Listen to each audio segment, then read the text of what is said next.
Okay,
welcome back everyone.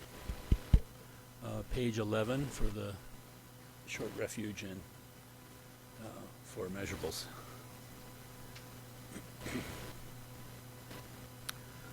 In the Buddha, Dharma, and assembly excellent, I take refuge till I come to full awakening.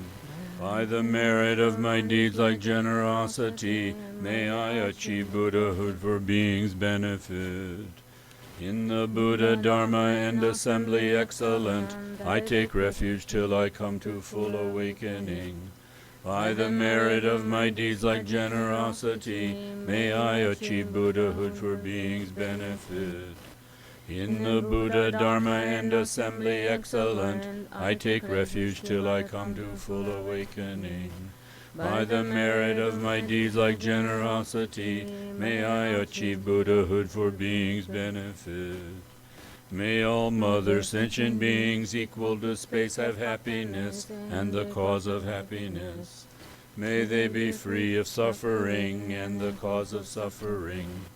May they not be separated from the happiness free of suffering. May they abide in equanimity, free of attachment and aversion to near and far. May all mother sentient beings equal to space have happiness and the cause of happiness. May they be free of suffering and the cause of suffering. May they not be separated from the happiness free of suffering. May they abide in equanimity, free of attachment and aversion to near and far. May all mother sentient beings equal to space have happiness and the cause of happiness. May they be free of suffering and the cause of suffering. May they not be separated from the happiness free of suffering. May they abide in equanimity, free of attachment and aversion to near and far.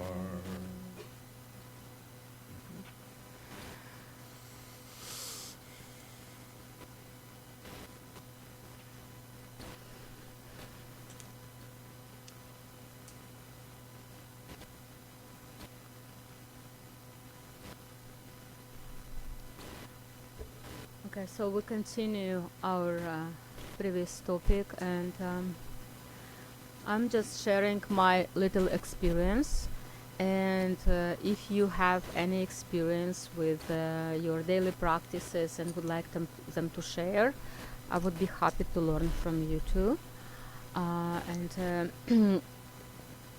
So we were talking about creating or like using your daily activities in order to transform habitual tendencies of your own mind. And it's important to I suggest that you choose 1 or 2 activities that you perform every day, very simple ones, but activities that you can break in small parts. And we will learn how to apply skillful means in order to transform your mind using those activities. So basically, activities stay the same. What's happening, your mind is transformed. So this activity is just like a base, like support for you to work on your mind. And it's important that you take commitment to perform the same practice during this activity at least like 1 month or 2 months, because if you want to see any progress, it's very important to dedicate to it some time. And also, like when you choose some activity, don't just think, okay, whenever I perform this activity, I will spontaneously cultivate my awareness. Contemplate first how actually you going to practice this particular activity, and then stick to it. And then after you done it for a day or for 2, contemplate back. Look like how did it work out, or does it need like little changes? Does it need do you need to change some means that you apply for this particular activity? So a practice of yoga is always like flowing like river. You always adjust methods if you remember your goal. Your goal is not only perform this practice, your goal is to transform your mind. So if you remember what your goal is, you will always find skillful means, or you will always be looking for new skillful means in order to apply, so to help your mind to help to transform your own mind. So if you see that some skillful means do not work perfectly, maybe you need some changes, or something need to be adjusted, you can always do it. But also I suggest that before changing skillful means, spend some time, because we need sometimes we get like bored, with certain skillful means. We need to be very honest with ourselves. Like if we are using, if we change some skillful means or some practice because we get bored, or because we found a new, better way, which would help us faster. So honesty and sincerity is very important, and actually it's like your own responsibility to be honest with yourself, because no matter how it looks on outside, you know better, like whether whether your work has good quality or not. Also, sometimes when we start new practice, we might not have enough confidence in ourselves, and it's okay. After practicing, sometimes your confidence, you will have confidence. I remember when I started my first retreat, and my master Traga Rinpoche told me, it's very important to have very fixed schedule. You choose whatever, like it doesn't matter how many hours per session you practice, or how many sessions you practice per day. The most important is like when you have your schedule, stick to it. Like don't be late even 5 minutes to your sessions. And I remember at the beginning I was very uncertain, because I never done that. I never done retreats. I never done sessions like at certain times, and I was not sure whether I can do it. And not because I did not know myself, it's just because I never done this before.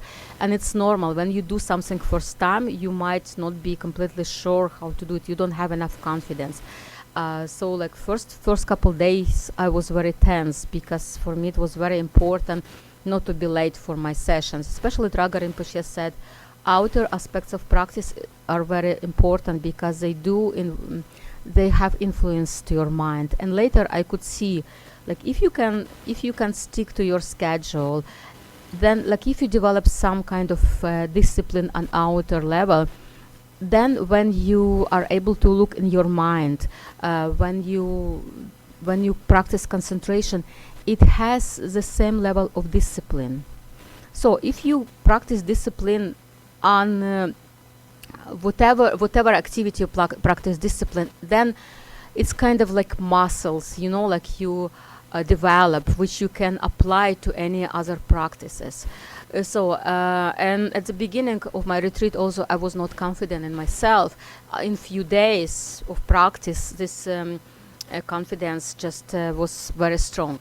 So the same with practice. Whenever you start new practice, you might not have enough confidence, but this is normal. Just start it and do whatever you can do, and in few days or in few weeks, you will see that you feel pretty confident in some parts, and some other parts which you are not sure yet. It already will be like partially. You already will have some mastery over your mind, over your practice.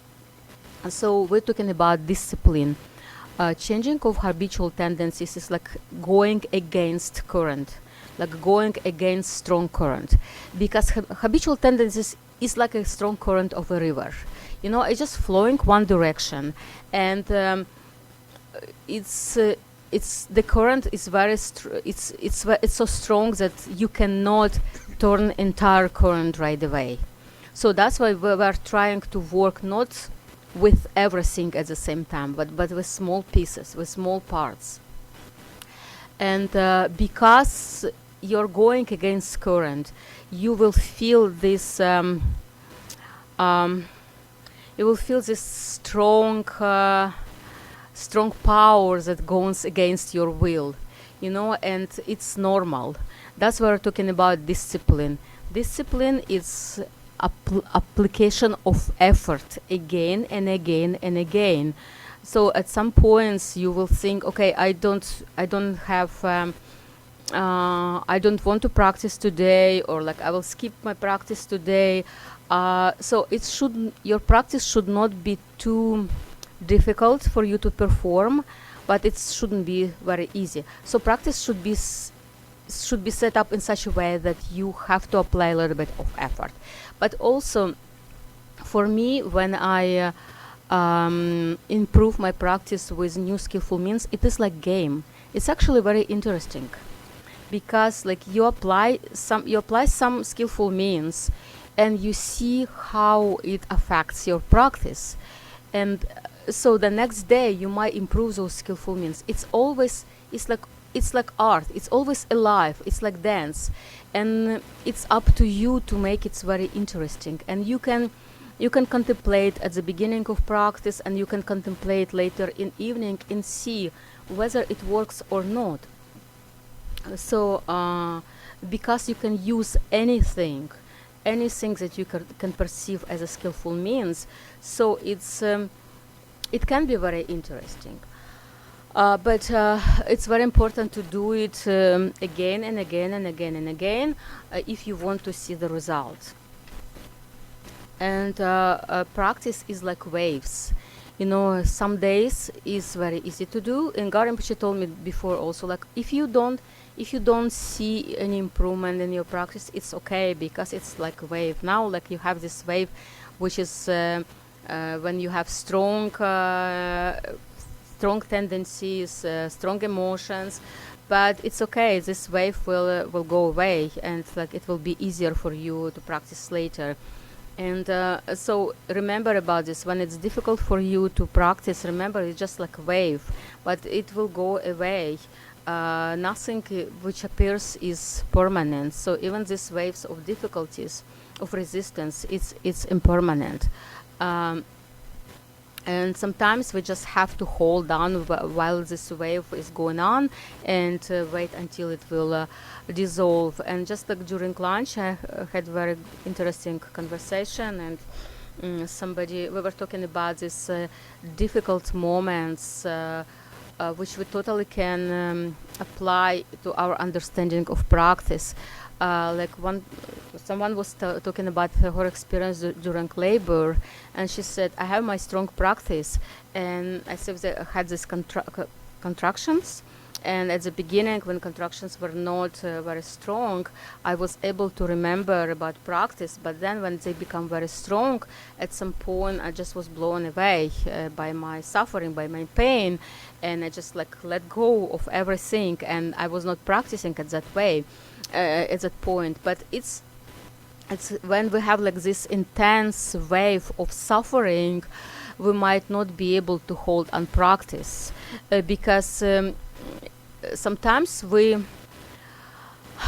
this thought like I have to practice, I have to visualize, I have to do something, and when suffering got so intense, it just like cuts through all of this concept, and we were left with whatever whatever we have, whatever is imprinted, and sometimes we're able to continue practice, sometimes we are not, but it's okay.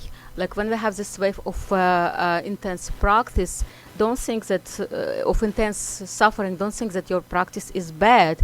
Just like, but remember that this wave will go away, and when this wave dissolves, then whatever is imprinted by practice comes back. Like we will go back to practice. So this is temporarily. And also, like I was talking to someone who was on a battlefield in Ukraine, and the person said that sometimes during battle, like it's so. The question was whether you're able to hold on your practice, or whether your practice is helping when you're in battle. And also answer was depending on intensity. Like there are different battles and like there are different intensity, but sometimes it's very intense, and you just like it's like in Bordeaux, like there is no concept left. So whatever is imprinted in your mind, you act upon that.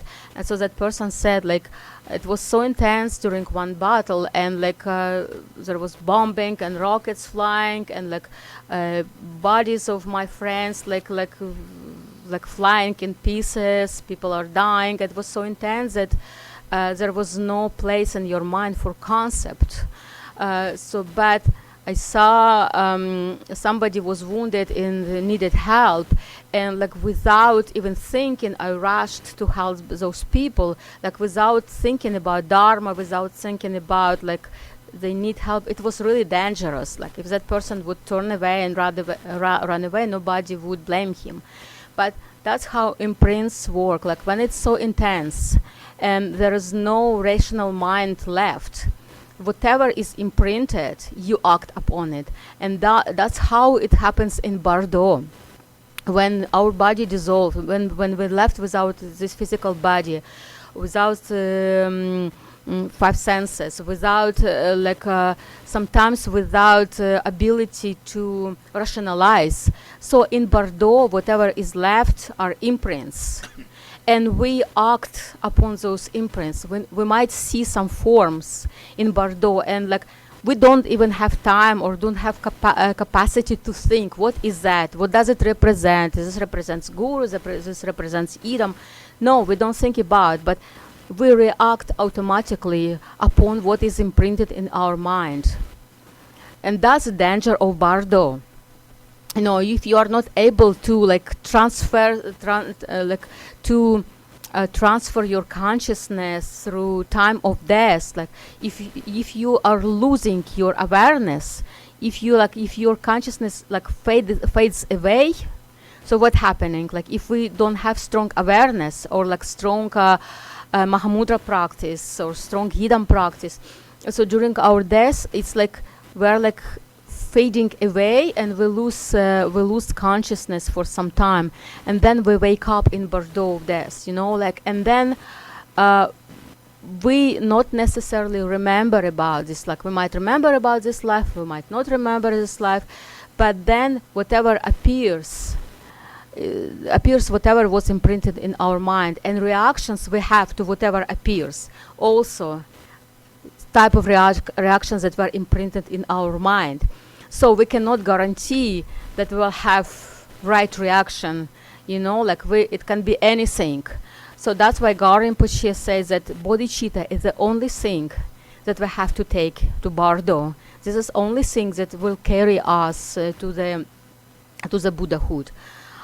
So that's what's happening when we are also experiencing very intense situations, when our rational mind just is blocked out, when we're like under big stress, or like in very in situation when which requires unpredicted situation, which our rationalized mind cannot stand. So then we act according to whatever is imprinted.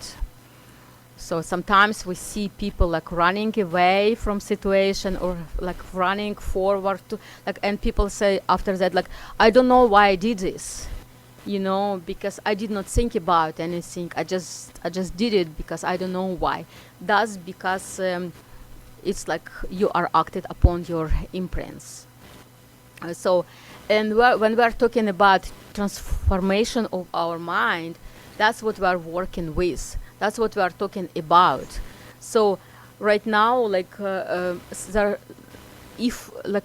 we are programmed like computer, and we run those programs without being aware how we run those programs in a circle, we have some emotion. This emotion creates give rise to the next thought. That thought give rise to similar emotion. So similar emotions give rise to similar thoughts and similar emotions, and we might be trapped in the same perception. No matter how much we want to get out of it. That's samsara. And what is precious about Dharma teachings, that it actually gives us methods to cut through samsara. Megan was telling just during this break that she came across some translation or some explanation. Garinpoche was explaining meaning of 3 jewels. Is actually the meaning is transformation of habitual tendencies. That's what she told me just now, and she read it 1 year ago, so I had no clue, honestly. But she said that's what Garinpoche says, Dharma is about transformation of habitual tendencies. Whatever we do, whatever practice we do, we are changing our perception. And we speak about 6 parameters. That's a method through altruistic motivation, change our grasping for negative emotions, grasping of our ego. When we speak about practice of yidam yoga, through visualizing yidam, what is actually yidam? Yidam represent enlightened qualities of our enlightened mind. Now, when we look at the picture of the yidam, so we have explanation. Okay, that attribute means that. That nectar means something else. And it's always comes to awareness, to bodhicitta, to skillful means to cut through unawareness and through negative emotions. So basically, manifestation of yidam is a manifestation of qualities of enlightened mind. And when we practice yidam, whether we understand this or no, we already imprint those qualities, or rather we already have those qualities, but they are not recognized. It's kind of we making steps toward recognition of those qualities. So whenever we practice yidam, we actually practice our own mind. Whether we understand that or no, we might perceive yidam as something separate. We pray to yidam, we ask for blessing, but it actually this is skillful means to gradually recognize the qualities of our enlightened mind, of our enlightened nature. And when we practice yidam, we speak about purification of perception. Garinpoche say, perceive everybody as a yidam. This is practice pure view. So basically, practicing of yidam helps us to lessen grasping of this ego. And with this, it's easier for us to. It's also changing our habitual tendency, because when we are concentrating on the pure qualities of enlightened mind, it's already changing habitual tendency to concentrate, like instead of concentrating on ego and on grasping for ego, we are concentrating on qualities of mind. There is still notion of grasping, but it's more pure concept. So those yogis that practice in retreats yidam yoga, actually practicing transformation of their habitual tendencies of their mind. And when we speak about manifestation of yidam in Bordeaux, that's actually what happens, like recognition of qualities of mind which we practice throughout life. And when we practice in daily activities, we can apply all those methods, everything. So we can apply 6 parameters, we can apply deity yoga, and it's not necessarily that we have to go into very big, like into details of every practice. So we're also speaking with Gretchen during this break, and she shared like her practice when she's driving and seeing lights, you know, like when there is red light, so she sees Amitabha, green light Tara, yellow light is Manjushri. And I thought this is really cool. I never thought about this because like lights changing, and so it keeps your mind. It's like it gives you dynamics, you know, like so it's always different. So it keeps this process like moving, and you don't fall asleep with that. And I said, okay, so then like we have these 3 different lights, and now if we see red light, we can say mantra of Amitabha. It's very short. Or a green light mantra of Tara, or a yellow light mantra of Manjushri. And like it takes 2 seconds to say that mantra, but it's really, this is kind of hook that keeps your awareness. So, and when you leave that intersection, it's very important, like you say yourself, okay, I keep awareness until next intersection. And you actually can visualize that somewhere there are next intersection, there are 3 deities. Like there are 3 faces.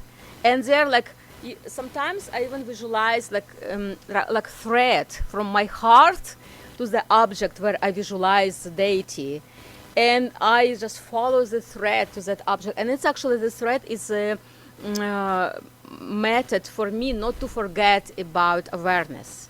Because you can, of course, you can tell yourself, so next intersection, I remember about deity, but then like next second you forget. You might remember it's next intersection or might not.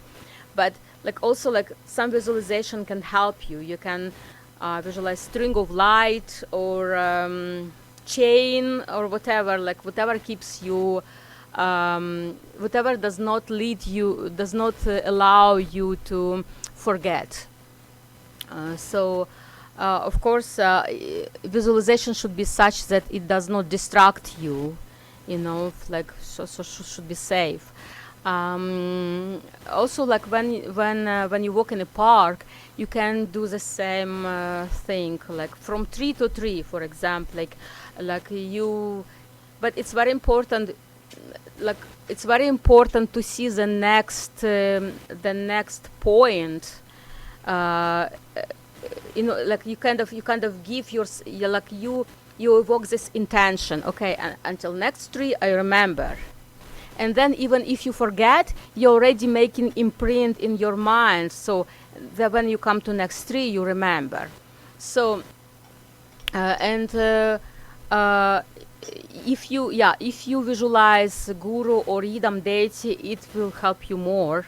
Or if you pronounce one mantra when you come to the tree, it helps you even more. Or like even if you keep mala or counter, and you count how many trees like you did not pass without awareness, like how many trees you remembered, you know. And it's like also good exercise. You can still like you can enjoy your walk, like, or like if you're walking dog, or like walking with kids, and but still do exercise. And of course, depending where you are, with whom you are, you can adjust your practice. You can visualize your guru in heart of other beings. You can whatever helps you. So if you, for example, if you're eating, in order to remember, you can visualize like nectar in, like that you're taking nectar with each spoon, and visualize how this nectar passes through your body, and nurture your body and mind. But do something simple, not too complicated. Something simple so that your mind does not get tired, and it keeps and it's interesting for you to practice. Like, for example, like if you're brushing your teeth, you can also, like, you can sit, and before practice you can sit and contemplate, okay, how can I what can I visualize, or what can I do during all these parts of brushing my teeth. Like when I put the paste on my toothbrush, I can visualize like that Vajrasattva is sitting there, or like Vajrasattva sends light, like that actually, like when I brush my teeth, I visualize purify myself with nectar of Vajrasattva. So all these kind of parts keep your mind away from distraction and from creating new negative patterns, and it helps you to establish good habits, like which create good karma. So at the beginning, like, of course, if you can perform all this activity from the state of Mahamudra, you don't need all of that. So maybe at some point when, like, for example, with all these activities we accumulate merit, and when we have lots of merits, we experience the natural state of mind. So Mahamudra cannot be predicted or pre-planned. So we experience natural state of mind as a result of great merit.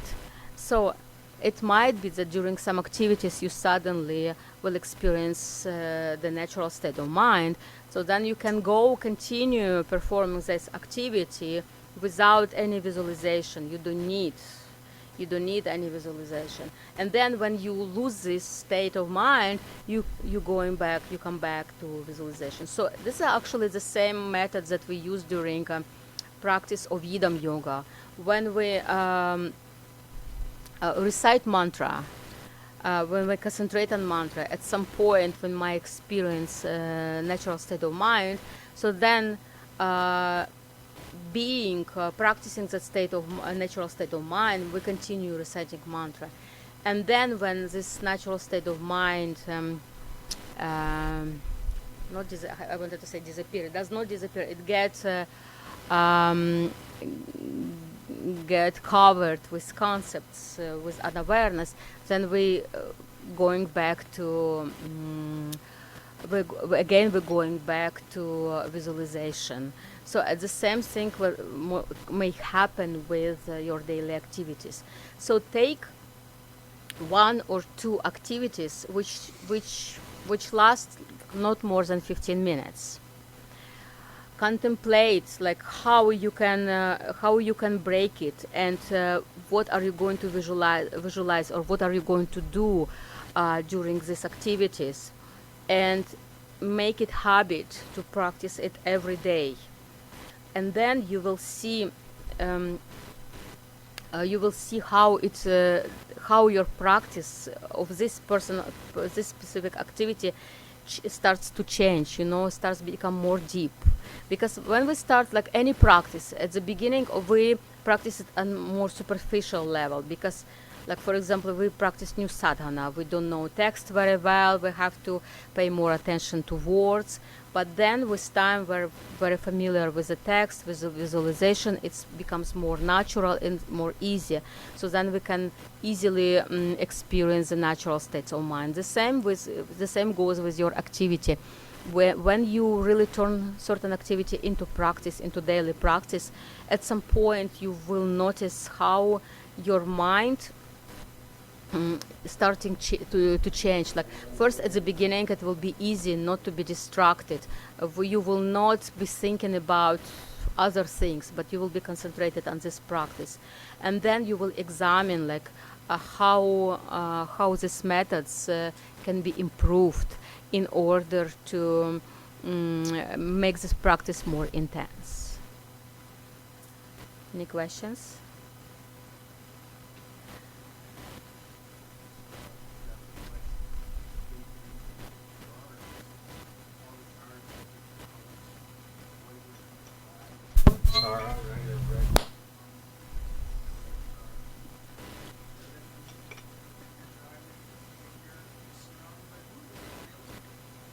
That's right. Yeah, and that's purifies your perception too, because when you see red car, you don't think about that it just crossed in front of you, but like you don't have tendency to.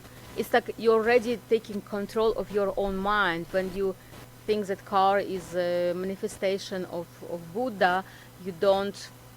You already don't, you have like this safeguard, yeah, there is no danger that you might create unconscious thoughts which will create new habitual tendencies. But also like try to be very careful,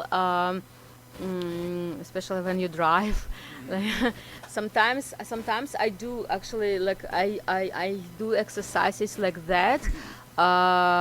For example, I just tell myself when I see a red car, I remember about my guru. So sometimes I just pick one color. So this helps. This helps kind of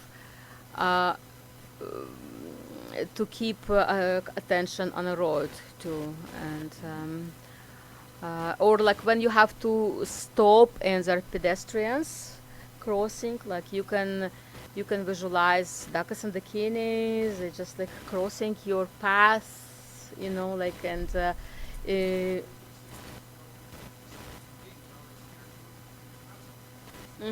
yeah, if you can, yes. So basically, sometimes at the beginning it's like very difficult to continuously uphold this view because we don't have habit. It's like not about, it's just like habit is so strong, like what I was talking before, like current of river is so strong. If we try to change everything right away, it might be very difficult. So we don't want to be discouraged. So we have to pick up some pieces and transform those pieces and then to add to the entire puzzle. If we're talking about daily practice, yeah? Because, for example, like when we choose some practice, like whether it's sadhana or shamatha or mahamudra, so we don't practice all the practices at the same time. We just choose one practice and we concentrate. So it's very important to not to force yourself, but make it in such a way that it's that you want to do it, that you want to continue. It's also like I found like if you make it like a game, if you build it in such a way that you want to do it, so then it's guarantees that you will continue to do it. But if you make it too tough for you of yourself, it's too like if you have to apply too much effort, when you're, for example, very tired, you might skip it and skip again, and then you kind of have this guilt and all this cycle, I'm bad practitioner and so forth.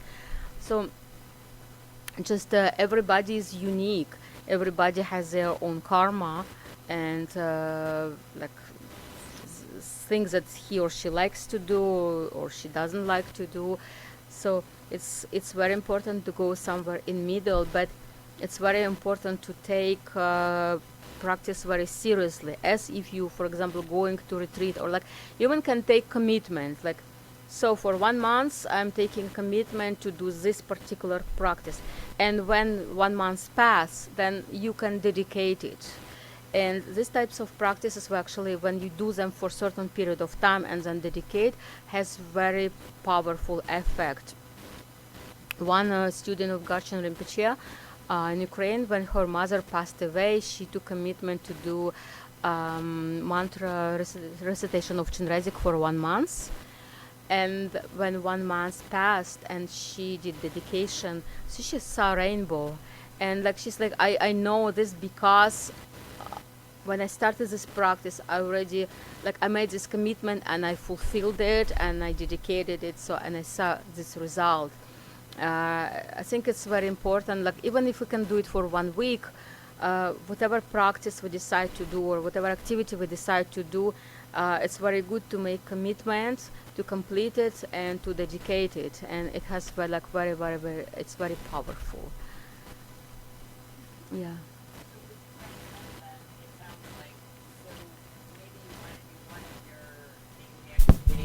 With shamatha, like say driving. Do I have to do anything with that? Sorry.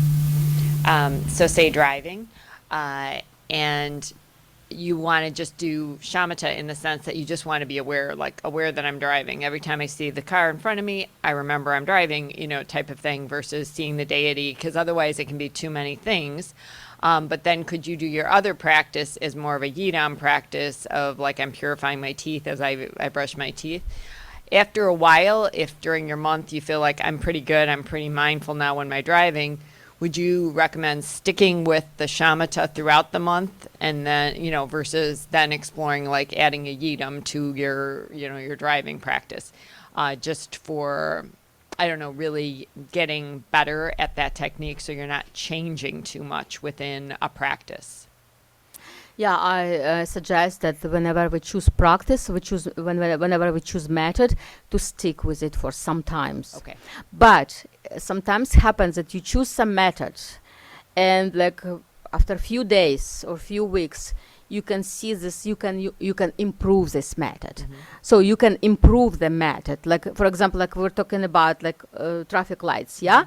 So like we see lights, and then we see, okay, I can visualize deities, or I can say mantra. This kind of improving.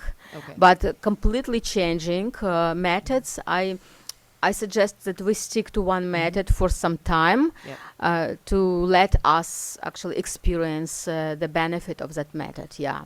Okay. All right. Thank you. Thank you. And also, I found that Yidam yoga, like we speak about, like shamatha practice, which has this aspect of concentration and taming of our mind, but also in our tradition, Guru yoga has very big importance. And I found when we concentrate on Guru, like the blessing of Guru, the blessing of lineage is so powerful. We actually can accomplish things much faster through blessing. So, like, if you can incorporate Guru yoga to your Guru yoga or Yidam yoga to your activities, that would be wonderful, because like through this blessing of 3 jewels, it's the process of changing habitual tendencies can be much faster. But also remember, it's very important to do solitary meditation as well, like at your home, whenever you can, Yidam yoga or Guru yoga or whatever practice you're doing, because when we practice alone, we isolate isolate ourselves from whatever distractions, whatever habits we have, like in our perception, on the base of five senses. Yeah, and because we have this human body, and as we have this human body, whatever whatever perception is based on this human body is actually very powerful. And meditation in isolation, sitting meditation, is helping us to, it's kind of isolating from those habits which were built on the base of human body. And that's also when we practice Yidam yoga, it's also helping to do this, because also human body, human habits, like we speak about, there are few levels of habitual tendencies. Yeah, so first we speak about habitual tendencies which appear due to not recognition. Yeah, they are to pass into fruition, as is said in Samantabhadra prayer. Yeah, so when there is not recognition, there is fear, there is ego, and that's how it happens with all beings. And then you manifest fear depending on strength of your habitual tendencies. But that's primary. Yeah. But then, okay, we are born in human sphere. Yeah, we are born in this reality with this human body, which has its faculties through which we have also perception. And since childhood, we got habits like our mind got new habits which were based on our human body, of perception of human body. That's another level. Okay, so when we practice Mahamudra, then it's all doesn't matter. So it's all gets purified. But when we practice being in dualistic view, like in daily life, we still practice through the point of human body, through the point of perception of human body, and that's important. Like we still accumulate lots of merit, but when we are sitting alone, when we practice alone, that's actually the best way so far at the beginning to liberate ourselves from the habits that were based on this human body, in this human birth. So that's, I'm like talking that practicing on your cushion at your home or wherever you practice is very important. So daily practice, those practices that I'm talking about, they do not substitute. Unless you realize natural mind, then it actually doesn't matter.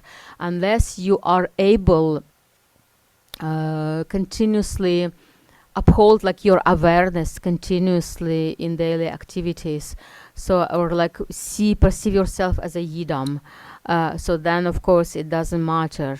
But before that, like sitting meditation at your home, in retreat places, is very important.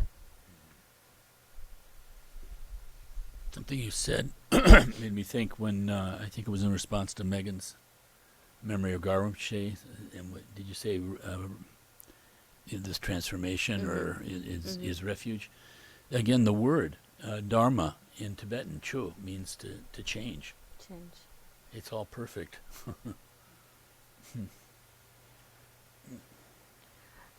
Yeah.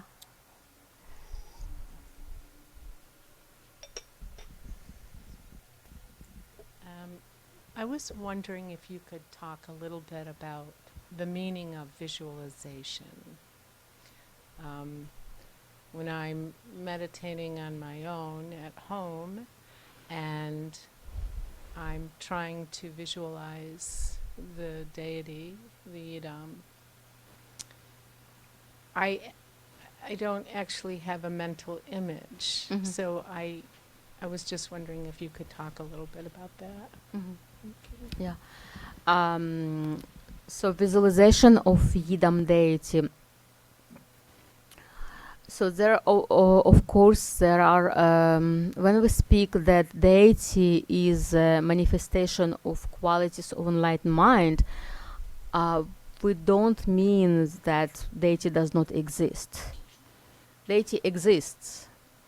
But from dualistic point of view, it might be difficult to understand all those facets, all those aspects.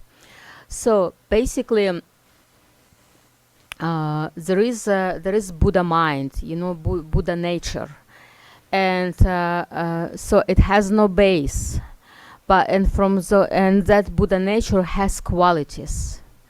So that's awareness and compassion, that natural qualities that always present without effort, and they're all encompassing. So they are not directed towards one person or one being. It's like a sun, wherever there is sun, whoever is like whatever plants are under sun, they all benefit. Sun does not think I will benefit that plant and that plant. So that's those qualities of Buddha nature. They're always present. So those natural qualities. But then we speak about levels when there is when those qualities take a form, which, for example, in our human perception, we might not be able to perceive all those qualities or experience those qualities directly because our confusion.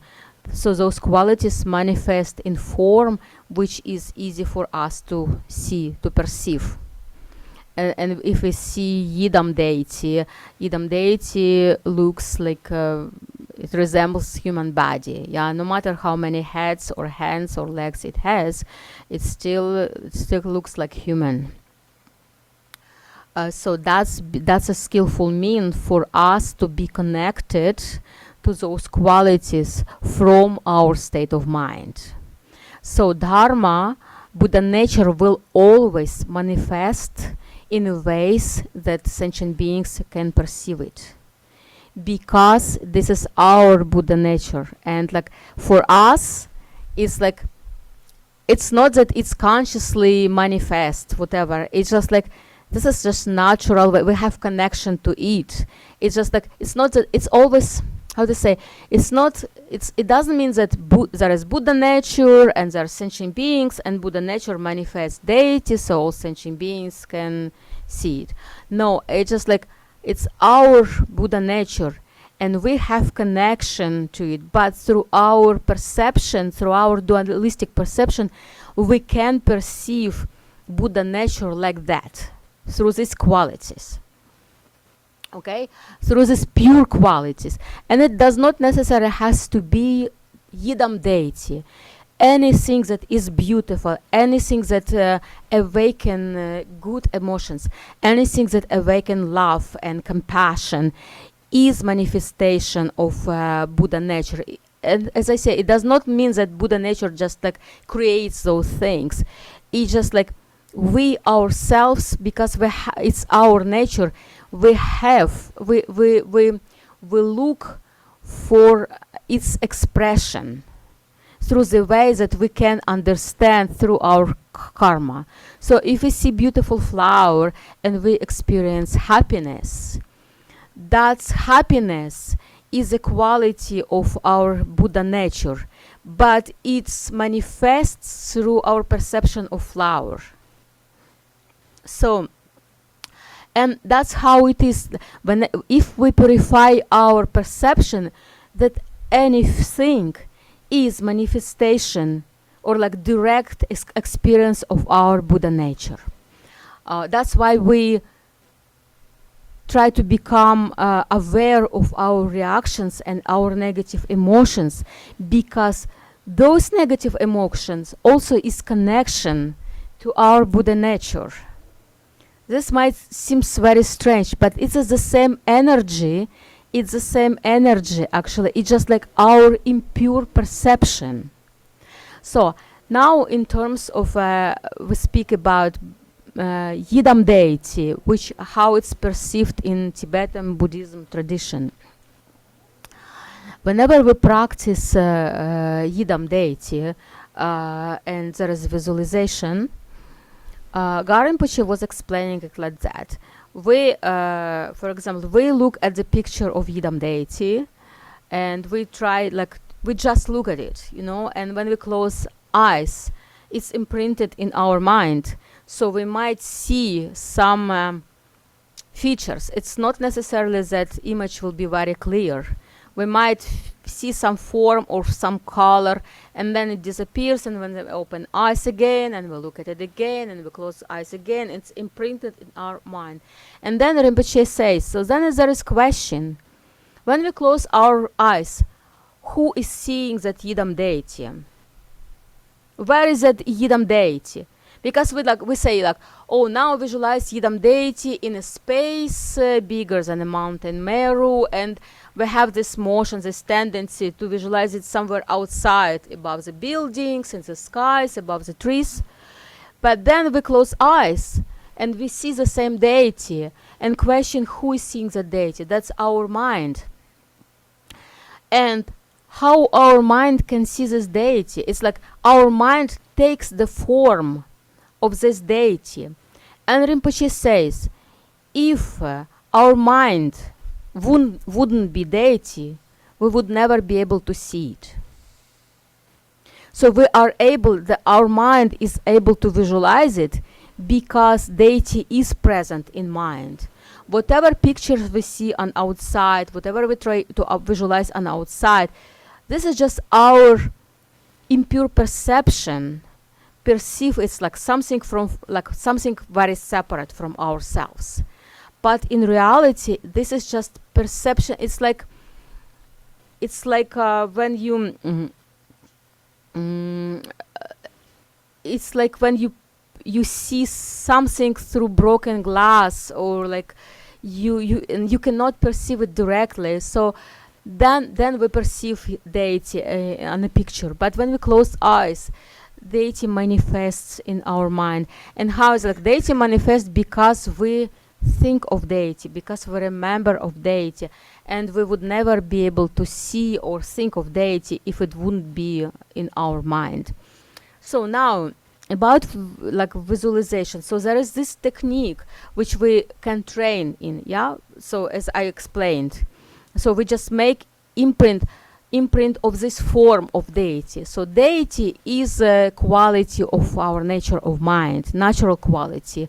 But in our human form, through our human perception, we perceive deity as that looks like this. Like Yamantaka looks like this, Achi looks like this, Vajakilaya looks like this.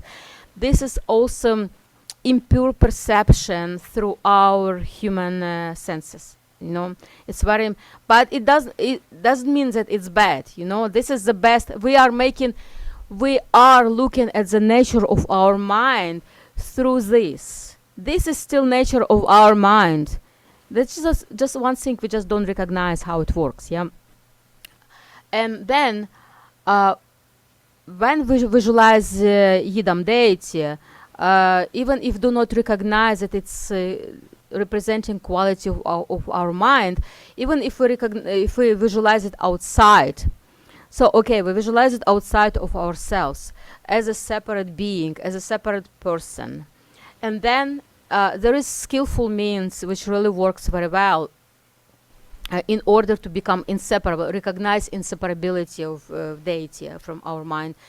You visualize deity, even if it's not very clear, even if you visualize just like color, just like form, just vague form, but you need to feel the presence of deity in that visualization. So if you don't feel it, there is skillful means how to feel it. You start to talk to deity as if it would be a person in front of you. So all those praises, this is means of communication with deity, which we don't recognize, which is inseparable from our mind. So you talk to deity like a separate person. You can speak with your own words. You can praise with your own words. And then when you feel this presence, so actually your praise brings deity. But when we say, like, you know, words are very confusing. When we speak about Dharma, words are super confusing, because when we speak about like bringing, summoning deity, this is not like it works. Deity is always present. It's just like this is recognition. When we start feeling deity, what happening? It's just recognition. We don't think, I recognize deity now. This is feeling deity is here. You start talking to deity and you feel it. And at that moment, when you communicate with deity, you feel it. Like you can recite mantras. Like mantras is also like conversation with deity. Mantra is like praise, like as offering, like this is means of communicating with deity. And when you speak, like when you say mantra and you concentrate on deity, so there is like this thing happening which like you cannot, it's like switching light. At some point you suddenly feel that you become a deity. And when you become a deity, it's not necessarily means that you see all attributes. You feel that you are deity. You feel this deity pride. You feel this deity presence, like you're in one piece with deity. But it does not come from thinking like this is deity and me, we are united. We like also like this phrase like being united with deity, it does not reflect the truth, because it means like if you can unite with deity, it means that you can be separated from deity. You know, this is all confusing. Like when you listen to teachings, remember that words are very confusing, because when we speak about natural qualities of mind, there are no words that can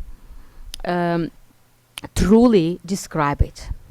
So this is like all, like it's like we are walking in a mist, you know, we are guessing. And the only best way to realize those words, those teachings, through practice. And through practice, it's much easier to realize what I'm talking about right now than through trying to understand it through concept. You know, how this happens, why it happens. Don't think about how this happens, whether it will happen. But you visualize deity, you talk to deity through mantra or through praise, you feel the presence of deity. You, when you accumulate mantra, you concentrate on deity as if it would be other person, and that is skillful means to experience this inseparability, experience that you are actually deity. You are not a human who has this wrong perception or whatever, sins or like bad tendencies. You're actually deity. It is as if deity forgot about this. And Garinpoche was telling like it's like a king taking his throne. Like you're recognizing, it is like you had collapsed. This is in your memory. You just forgot, you know, you had this amnesia, and you suddenly you become a deity, and you remember that's what I always be. That's what always I am, and I will always be, even if next moment I will forget about this. So that's what comes about visualization of deity. So this type of visualization, when you close your eyes and try to imprint deity in your mind, is very helpful to get this feeling of deity.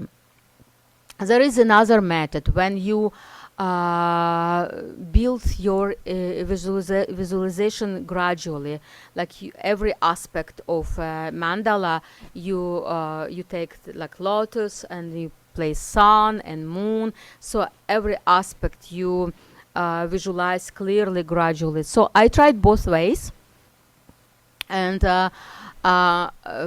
one time I spent like 1 week just visualizing Vajrasattva. And I spent like, at the beginning, I spent like 3 days just visualizing lotus.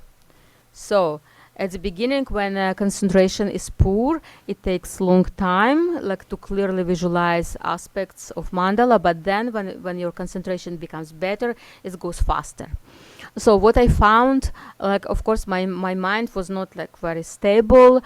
I visualized this beautiful, clear, like luminous lotus and then moon, and and like other parts. And then I found, because my mind was not completely stable, like all those parts had tendency to shift.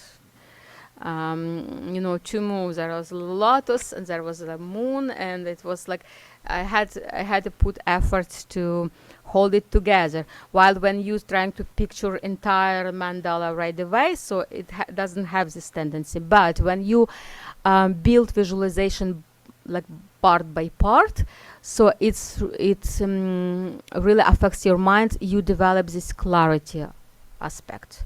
It's very strong, very powerful. This is like very sharp clarity. So both these methods have benefit. And then when you think of deity, all those parts that you already were training on, they're like very bright, very sharp. You don't have to make any effort to create them again. Mm-hmm.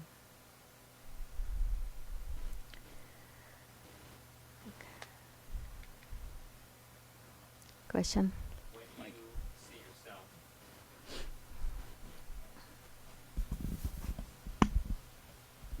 thank you, Mike. When you're experiencing yourself as the deity, there's no awareness of your previous, like of the identity you are now. Is that the case? Or is there some recognition of, I guess I don't know what I'm talking about. Never mind. I was just wondering. So you see yourself as the deity. You feel you are the deity. It occurs. It doesn't seem to last, or does it last? I mean, what happens after you realize the deity as yourself, or you as the deity, or are you just the natural you, the deity that you already are? You realize that. What happens afterwards?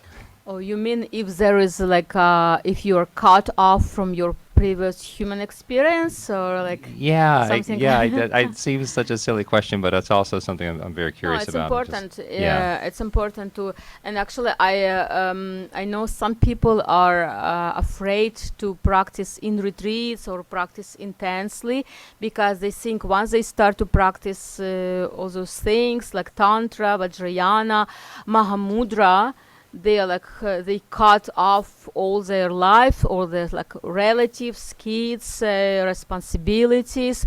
So this is actually not. It is not like that. So we still, even though we realize our like deity nature, we still have karma of human body. We are still in this reality. So realization does not mean giving up or abandoning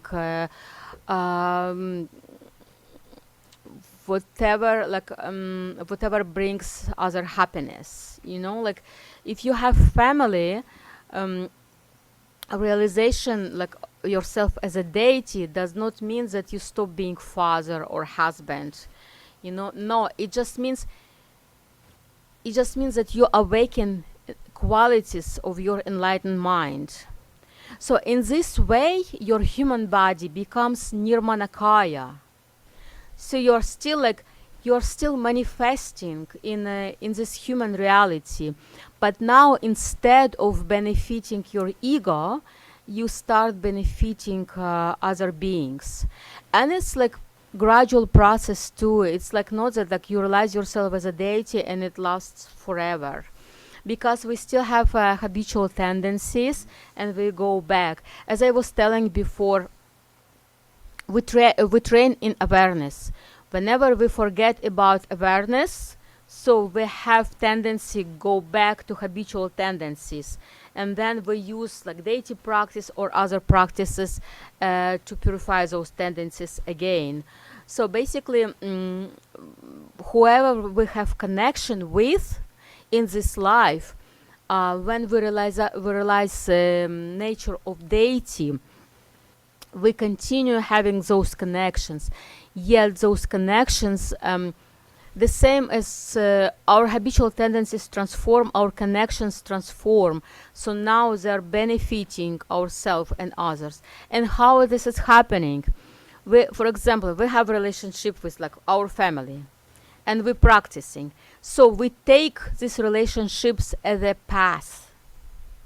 We also we like what was talking about activities before. So the same happening with our relationships. So when I speak about taking a relationship as a path, it means that whatever reactions we have in our relationships, we become aware and we use skillful means to transform our reactions. So basically, before trying to help others, we change our mind. So and it also helps others to change, because if we just scolding other, or like even if we see that somebody is doing wrong, and just telling the person you're doing wrong not necessarily helps. It might, especially if you have like negative reaction to this to that activity. But first thing is actually like how we apply wisdom in relationships. First, we look at our own reactions. Whatever reaction arises in relationships, especially if it's negative reaction, we look at it. So we recognize it, and we recognize, okay, we have this habitual tendency when our partner is doing this, like we always have this reaction. So first we recognize this reaction, and then we apply skillful means to change or to transform this reaction. Not to abandon this, not to cut away this reaction, not to become like, how to say, like, not to push this reaction somewhere aside, but to transform it. And it's kind of your responsibility to find the way which works the best. And I can tell, like, many people say the transformation of emotions in relationships is the most difficult thing to practice on. So it's like, because especially if like you're long in relationships, you have like specific tendencies to specific reactions. You know your partner very well. You know, like, partner is pressing on the same spots, you know, like partner knows you very well, you know, and it's so it's irritating sometimes. So, and like no matter how good your partner is, you always find things that might irritate you, but maybe it's problem not with partner but with your. So the thing, when we practice Dharma, we look at our own reactions, and then whatever reaction you have, like, you become aware, and then you try to find the methods, like you take this reaction as your path. So, and that's really Tantra. So Tantra, it's not necessarily some weird practices, you know, we read, but Tantra is transformation of mind that happens through recognition, you know, and through application of different methods. So, and when your mind is first we transform like negative reaction into positive reaction, and then if you can practice Mahamudra, if you actually can dissolve your reaction into the natural state of mind, this is the best, because you liberate yourself immediately. But if you cannot practice Mahamudra on the spot, so then you have to apply methods. So it's like either it's 6 parameters or Yidam dates. Visualize yourself Yidam. Try to recite mantra. Visualize Yidam in heart of your partner. Do whatever. Like if you have strong conflict, sometimes it's a good idea to go away, like to isolate yourself until you calm down. So so you can take like relationships as your path as well, and it can be very, very challenging. especially if your partner knows that you're taking him or her as a pass. So, and like, okay, you're practicing patience because you're practicing, like, you don't really, you're not doing this to satisfy me, but you're doing this because you're practice. So it's, so be, you should be very, very, very skillful, and but it's worth of it, honestly. Yeah. An example of how difficult the habitual patterns are in a relationship is with families. So, you get together with your family, like for a 10-year family reunion or something, and the same relationships are there that were there. I mean, people can become, I don't know, like Nobel Prize winner or something, but at the same time, they're still mama's boy. And everyone relates within it in these crazy habitual ways. But on Rogo's point, too, of what happens after realization, I think the Buddha's life is a good example. So he comes to complete omniscience, but he didn't just dissolve. He ended up, but what could he do? He just continued his bodhicitta, basically teaching for all those years. His karma was still playing out, and we know at the end of his life that he had some sort of very bad back on his last journey. So karma was still playing out, but of course he was fully enlightened too. Yeah, that's true. And so, like, you, your perception changes. So that's for sure. Like when you become Yidam deity, your perception changes. It does not mean that you see flowers everywhere or rainbows everywhere. So we're talking about human eyes, but at the motion of your perception, it becomes more, everything becomes more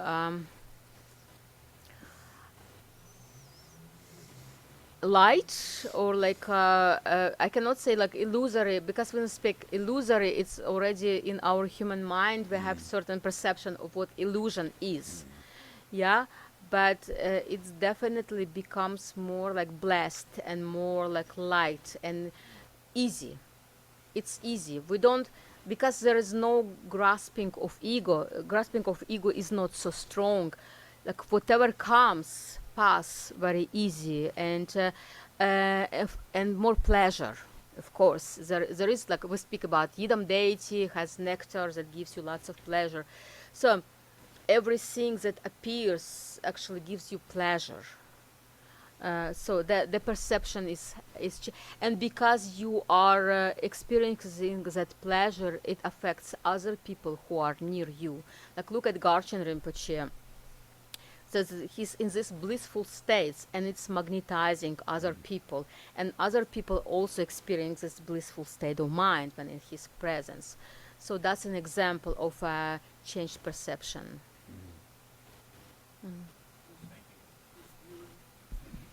Having a view of viewing obstacles. Oh, I'm sorry. Thank you, Mike. Does viewing obstacles as the path, does that help us transform the situation? Yeah, that's very helpful, and especially like in the tantric tradition, obstacles like often taken as a path, and because something that is disturbing, something is that creates you, doesn't help you to feel like happy. So that's a thing. Like wherever you see problem, so it means there is problem in your mind, and you see and you look in your mind. But when I speak about looking in your mind, first look at your reaction. Whatever you perceive as an obstacle, look in your mind at reaction to this obstacle, whether it's outer obstacle or inner obstacle, whether it's like something happening in your world, or it's something happening in your like mind, you have like negative emotion. So first look at that reaction. So, and you will find and you will understand that cause of any obstacle is like in your mind. And if you do not recognize how this obstacle appears through grasping, you at least can recognize this obstacle when it's already manifested through your reaction to this obstacle. And then you have to work with this reaction. So whenever this reaction transformed, obstacle will be transformed too. So I don't mean a transformation of reaction. I don't mean that if you see suffering of others and you suffer, just like finding this blissful state of mind for yourself is like right conquering of obstacle. So like you are using wisdom too. And for wisdom, for using using of wisdom, you are training in wisdom too. And how you are training, you are doing it again and again and again. So you're looking at your mind, you're looking at your reaction. You are choosing methods from Dharma teachings, from your practice, which you can use in order to transform this reaction. And like on Bodhisattva path, we transform our mind in order to help others. So we use situations, for example, like especially if those situations with some people, with some beings, we use them in order to transform our mind, and we see how transformation of our mind is actually helping those beings. So and realization or like opening this quality of wisdom does not happen right away. It's also like training. You use different situations, but do not expect that wisdom just appear like that. It appears through training, like the same as we do with awareness. You know, we're training in concentration, we're training with awareness. The same, you are training in wisdom using different situations, and sometimes it doesn't work out, or sometimes it works only partially, but it's okay. It's like you doing again and again and again until you become master in wisdom. Any other questions? So you know, like if you want, of course, before tomorrow, you can choose one small activity if you want. Because tomorrow you can ask questions, you know. You can choose one small activity or two small activities which you can perform today or tomorrow morning.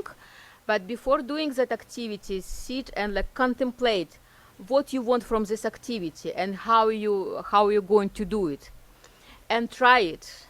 And then if tomorrow you have questions, we can discuss that. Okay. So, and like, of course, like maybe some things, like when you listen, you think like, I understand that. But then when you try to do it, it's like, okay, I cannot understand it. So, so then it's good way actually to try, and we can clarify. And also, like I say, like whenever I teach, or I like more like would say I share my experience, yeah. So I'm very happy to hear from others, because I'm also learning from you. Like today, I learned quite a few things during break, you know, and like you're all practicing, like, and like you all can share something with us and with me, and like I'm so happy when people sharing their experience or like asking questions, because sometimes there's some questions arise, I never think about this, and like, yeah, this makes sense, you know. So it's like I'm really grateful when you are asking questions and sharing your experience. So please help me with new understanding of Dharma. So I'm just looking at the time. Any questions?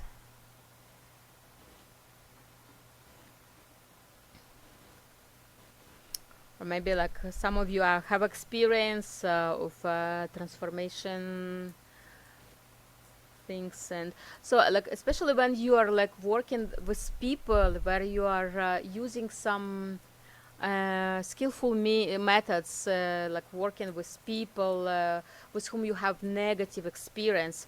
Remember that you need like some diligence, because as you have some habitual tendencies. For example, if there's someone with whom you had conflict, like that person also is left with habitual tendencies, and especially if that person is not practicing, and even though you are starting to transform your mind, like that person might remember, and it might be very challenging at the beginning. Like you are applying those skillful means, you transform your emotions, and then you meet that person and you go back to previous stage. So you just have to remember that, like, if karma ripened, like especially when we speak about like relationships or some situation which involve people or other beings, so like, and they have this perception of you, it might take time for them to change your perception, or it might not work. Like, so do not expect that all methods will work right away, or like sometimes things do not work out, and we have just like to walk away from situation, and it's okay.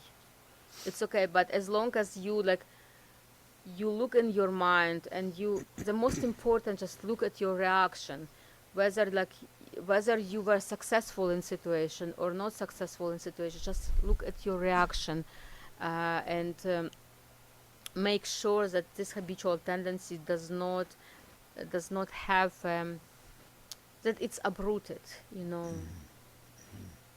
I've found in my work, the help of the Dharma is at first just patience. In our culture, especially for Americans, we're supposed to be doing stuff and making stuff happen, and we're supposed to be assertive and all these kinds of things.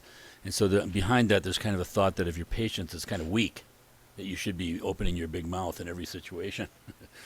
So starting with the practice of patience, I'm often working with people who are under quite a bit of stress because they have really bad things happening in their life, sometimes criminal. But what I've noticed, and somehow with the ongoing practice of Dharma, it's like, your understanding becomes more confident and perhaps deeper. So you can see in those people the suffering kind of mindsets that they're going through, and you recognize in yourself the exact same mind states. Maybe you're not robbing a bank, but you have the same anger that comes up. But what I've noticed with these people is that sometimes they're in impossible legal situations, and yet if you can be sincere and from understanding the suffering they're having, regardless of the rightness or wrongness of it, it helps them so much, because they feel like you have some sort of support for them or understanding of them. So many people, I think, we just naturally, samsara, we're just like so alone. And there's this desire to somehow want to connect in any kind of way. But what I've noticed is that it gives them a certain kind of confidence. So in the end, if they have to make a very bad choice, they only have two choices and both aren't what they want. Still, if they have confidence in you, that you actually had their best interest in mind, but in kind of a deep spiritual way, not just on the surface, how can we get out of this? And I totally ascribe that to Dharma, because, the alternative, thinking of my own experience, is to be impatient, is to tell them how they should be doing it. And of course that just puts up, way back with when Kalachakra came here and we had all this activity here in Rochester to help publicize the event. We joined some interfaith groups in town. And what I noticed in interfaith groups is that immediately if you say I'm Buddhist, the wall goes up. Well, I'm this. Immediately on the whole idea of the thing, interfaith, that we're all separated, it can never be together. And so there's like this sort of an aspiration or desire, but they don't know the method. And what blows my mind over and over again is here's something like this paramita of patience, and completely understandable, and yet you just have to do it, and then there's an understanding that comes through that. So it's so completely skillful, because skillful just means it works. But that's amazing. It's amazing. So the difficulty of relationships where someone is not a practitioner and where they're just living in their habitual tendencies and reactions, and that's their reality. So if you trigger the wrong thing in them, or even if it is triggered, if they feel that that somehow and you have some degree of love for them, basically.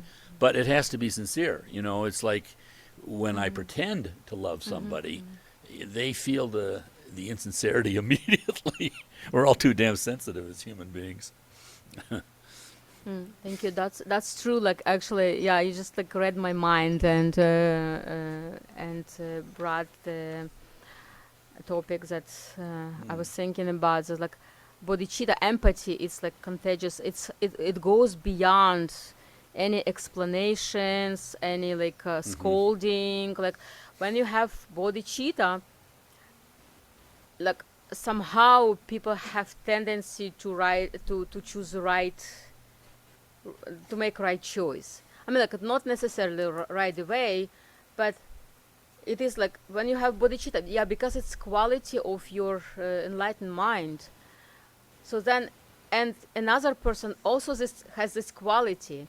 It's basically like you are actually helping that person to awaken its quality, whatever this person may call. You know, not necessarily that person feels bodhicitta, but mind of that person just relax, you know, and ego grasping just becomes like softer, and suddenly person like have this space in their mind and like and agrees, you know, with wise advice. And that's but what you're talking about, it's important to be sincere, because if it's not sincere, it doesn't work out.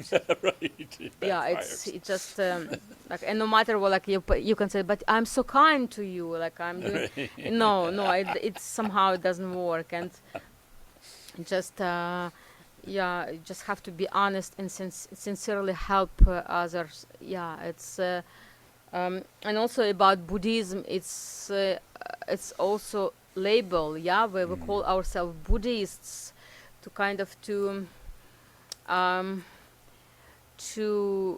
designate like that we are using certain methods, yeah. But for example, there are some places where I actually don't tell that I'm Buddhist. Like at my work, only few people know that I'm Buddhist, you know, because it might create some obstacles, you know.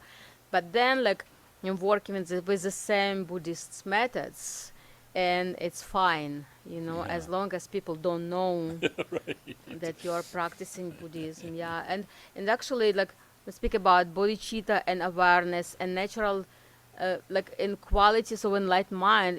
It goes beyond. Buddhism is just like a word. Yeah, it's like description. It's just like, but it goes beyond. It's the love is all present. Like like the quality of mind is always present, no matter how you call it, you know. And like no matter in what church you are practicing that. And also like in Ukraine, there are so many people practicing Christianity. So and sometimes like person comes to me and says, like, okay, I have been raised in Christianity and I have big trust, and now it's Buddhism, and I feel these methods are very precious, but now I have this kind of disagreement, or like I don't know what should I do. I said, I do nothing. Like I want to pray God, Christian God, and I want to like do this practice. Like there is no problem with me, you know. Like you pray, you do your prayers to Christian God and saints in the morning. You do your shamatha vipassana meditation in the evening. There is no contradiction. There is nothing wrong with that, because at the essence it goes beyond those labels. The qualities of mind is beyond we're using those labels in order to practice in order to realize those qualities, or remember, like be aware of those qualities of mind. But this is just method in this human reality which helps us to realize what is actually going beyond that. And if we understand that, there is no problem with, you know, as long as right methods are used, like methods that cultivate love and compassion and awareness. So there is no problem with that. Any questions? Well, you already know that the born-again Christians think that we're all going to hell anyway, so you already are prepared for that situation. You got to go into the But I. Then you won't react to what they are derived. Yeah, yes. Some schools have this view, where like they think that only their religion will get salvation. Yeah, anyone else going to hell, to hell. But well, I mean, there's some religions that they do have wrong views. Yeah, there's some schools that lost that I cannot say purity, but partially lost like right perception. They still might practice good qualities, Yeah. like good habits. Yeah, it's very important to be careful and do not to trigger, those people. Yeah, or like not to be how to say, not to argue with them. Yeah. Yeah, like it was like we're using wisdom. Yeah. Like, What I guess my point is that if their view is ahead of time, then you won't be triggered. Say, but also, like, we remember, like, a bodhisattva path. What is bodhisattva path? It's like to help all beings to be liberated. Yeah. But what is liberation? Like, how bodhisattva works? Bodhisattva helps being like directly, like in situation, and what is very important, bodhisattva helps also those beings adopt views that help them to be liberated from samsara. So, like, negative habits, to be free from negative habits, like whatever creates negative karma, to be free, like to be liberated from causes of negative karma, because it's not enough just to help being in specific situation. It's very important, but it's not enough. It's enough to help beings to understand what causes suffering and what causes happiness, like to help them to adapt to right behavior. So, and if like some people do not accept like your view, it's okay. But if with your behavior, like you can help them, like you give example, yeah, you can help them to adapt to right view, to right behavior. This is you're helping them.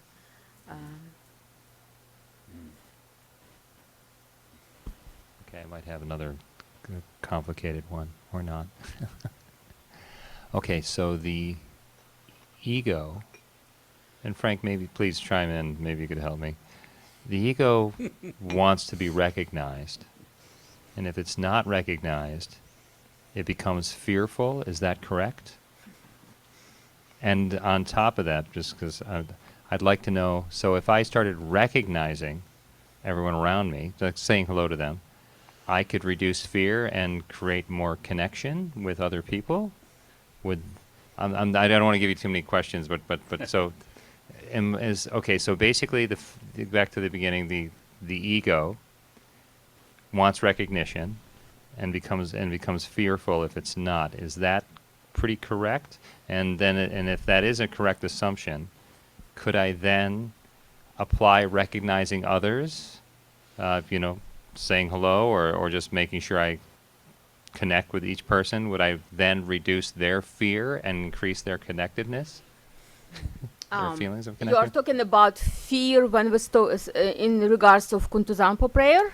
Not so much Kunzan Zampo. I was just wondering about, like, does the ego basically is looking for, I mean, it seems like the ego, from what you were saying earlier, and, unfortunately all of my experience with reading about the ego in the past, which is coloring everything, because I only seem to see the past, really.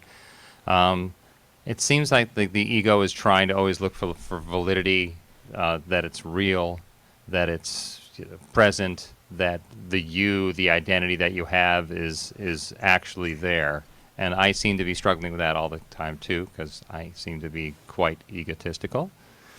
And so it seems like whenever the ego is being crushed by mantra or deity yoga or, guru yoga, it seems to create a slight amount of fear in the and perhaps or of losing control. And I was wondering if that was actually true, or maybe that's just my experience. And if it is true, could I apply that understanding to meeting other people and reduce their fear by, recognizing them? Am I getting close, Frank? Also, no, there are few. You probably want to cover a few aspects. Like speaking about like your personal experience. So you say like when you like recite mantra and ego about to dissolve, like there is feeling of fear. Yes, there So seems to it be. might be because of course, like ego. Some people like who are about to experience nature of mind, they might feel this feeling of uncertainty or like even like fear. Some people have very strong fear, and some people actually who had already experience of nature of mind, like really terrified. So, but it's not about that's the ego. Ego is losing its stability. So when we are, when we base our like whole perception on this reality, so basically when it's taken away, there is fear, and our reality of sentient beings is based on ego, and all reality is a result, like reality is that the way we perceive it. The way usual sentient beings perceive it, like what I was talking about, like ego has reaction on everything that appears, like immediately you don't recognize it, immediately you see something, like you have like this feeling of pleasant or unpleasant, like doesn't matter what you like it or you don't like it, it's like how is it? It's harmonious in your perception, or it's like creates like disharmony, and you don't necessarily have to think about this. I like it or not. It's like some slight feeling, like it's pleasant for me or it's unpleasant for me. Yeah. So and that's how ego establish its. That's how ego feeds itself. So if there is no reaction, like. So there would not be ego, and what we're doing through practice, we're cutting ego from ability to grasp and to react. And because ego is illusory, when we're cutting ego from this ability, from grasping, so it just dissolves. It's not that we are crushing it. We are not like taking it and crushing with a hammer. No, we don't. It's actually what we say, like, it dissolves on its own because it's illusory. It just feeds by illusory reactions, illusory motion, acceptance and rejection. Like we speak about grasping is combined of attachment and aversion. And attachment and aversion is appearing whenever we perceive anything and we have this slight reaction. So, what I was talking about before in Kuntuzangpa prayer, when there is no recognition, and like it's a kind of feeling of fading away, and when we wake up, so there is no, like, it's confusion, like we don't know where we are, what is that? And this confusion is connected to ego. So in order to avoid this confusion, the ego tries to, or whatever it is, tries to possess something, to get some reaction, because it gives it stability. So when we practice and everything dissolves, and before ego dissolves, which is illusory, so there is sometimes motion of, thank you so much, there is sometimes this fear. Sometimes it's strong, sometimes it's like slight, or like sometimes it's just like feeling of uncertainty. Am I doing this right? Like even sometimes like it's not necessarily like when we speak about fear, it's not fear, it's not like always fear, but like we speak about emotion of fear. It can be like feeling of discomfort. Something like, is it right? Whatever I'm doing, okay, I'm entering this space. It's just like, this is totally open space. There is nothing to rely upon. Ego is relying on these reactions, on these reactions to concept.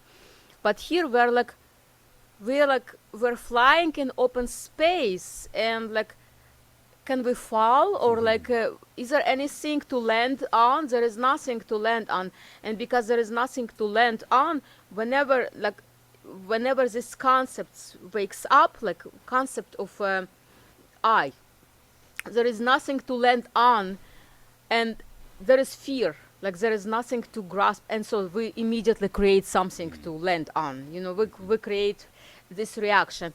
But that's true, like when before everything is disappearing, before we're entering the natural state of mind, sometimes you can have this feeling of discomfort of but in terms of communicating with other people, people want like assurance, they want to recognition, and I think this is a little bit different, disconnected to ego, but I think it's important to give this recognition to people, like to their good qualities. What does it makes? It makes their mind to relax, so they don't perceive you as enemy. So they might not recognize. It's like an instinct, intuitive level. You know, like when you are pleasant with person's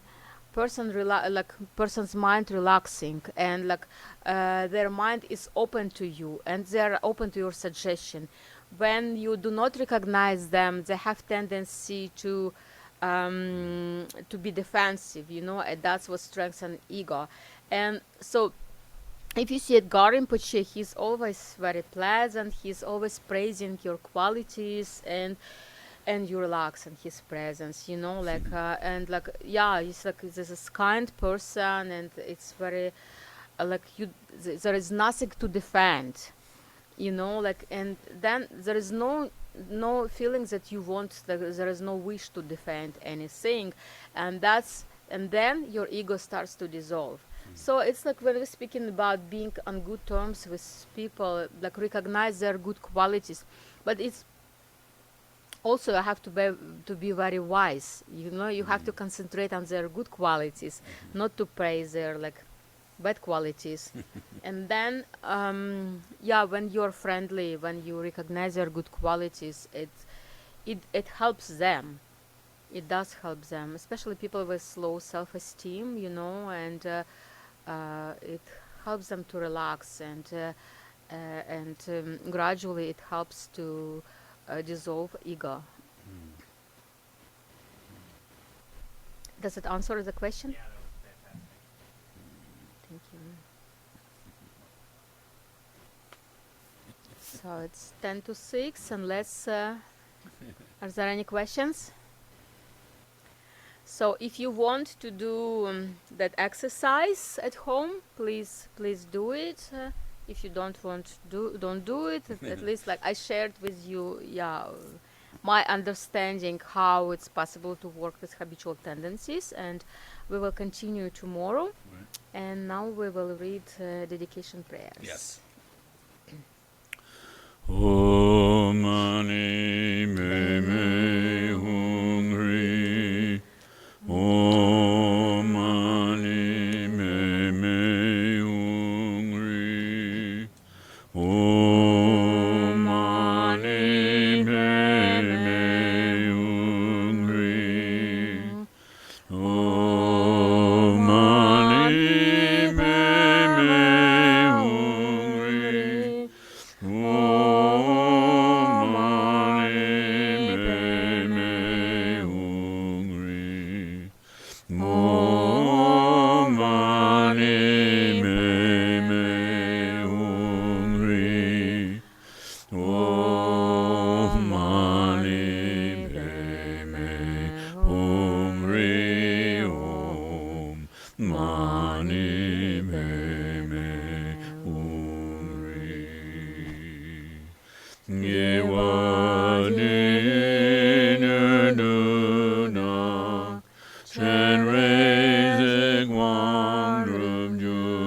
shi Drova chikyang maluma Dei sala gomharshu.